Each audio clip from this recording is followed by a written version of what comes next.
Hi, this is Joe Howdyshell, head coach of the Summit Endurance Academy. I had the opportunity this weekend to go down to Crested Butte and check out the USSMA National Championships, and I just wanted to share some technique thoughts I had with you. The first thing we're going to look at is the first transition by John Gaston and Tom Goth. This is after about 45 minutes of climbing, pretty hard technical climb, so they have all the opportunity to be pretty gassed, make some mistakes, but as you can see here, they're super smooth. One or two minor little bobbles that I'll talk about. So I'd like to real quick here kind of go over the basics of the uphill to downhill transition. Both athletes come into the transition with their suits unzipped and their poles in one hand. They're going to drop their poles and do boot, boot, binding, binding. So here if you look at John on the right, boot, boot, binding, binding. Then they're going to rip, fold, tuck, rip, fold, tuck. So rip the skin, fold the skin, and then tuck it into their suit. And they're going to do that on both sides pretty smoothly. John has a little trouble there, which we'll talk about later.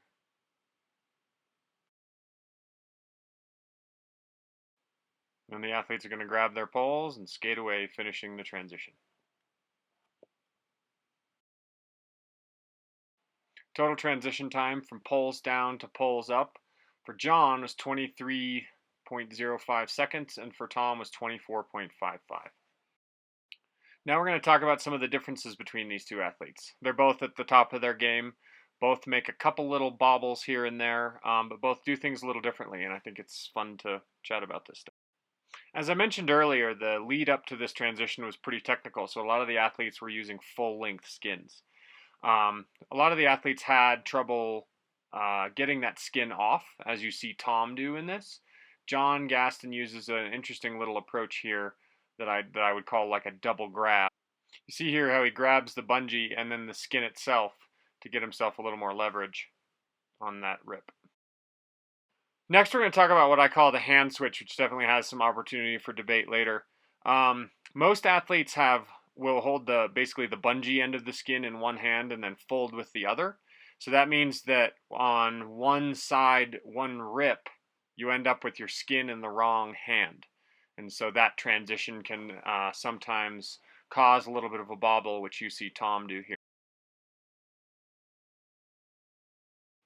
Earlier I said that the way I usually teach it is to do boot, boot, binding, binding, skin, skin.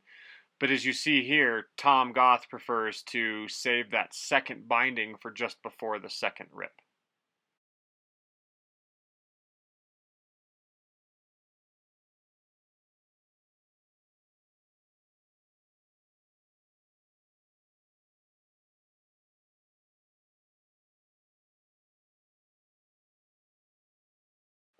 All right, so I've already looked at the two guys who were in first and second at the top of the first climb, but what about the guys who maybe started a little slower and made up some ground?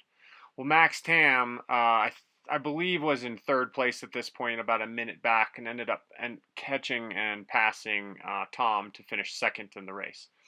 Max is historically one of the stronger technical athletes in the U.S.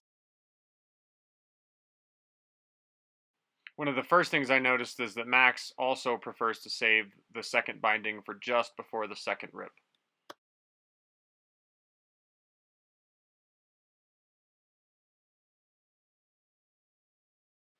But the biggest difference you'll know in Max's transition is that he actually leans his whole ski over and touches his knee on the ground, so he doesn't have to lift the ski in order to rip the skin. Another thing that you see Max do just a little bit differently from Tom and John is his follow through with his skin rip. This definitely helps a lot on a day when you're on full length skins like this day was. So he follows through back and also up, kind of making a circle motion, which allows that skin to come off without a second rip.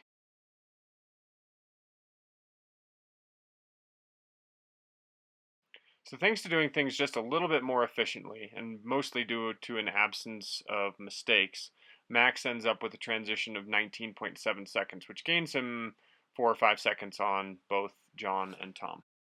All right, now that I've spent about 5 minutes analyzing 40 seconds of video, What about you? What did you think? What did you see? I definitely missed some things and left some things out intentionally, but I'd love to hear your thoughts.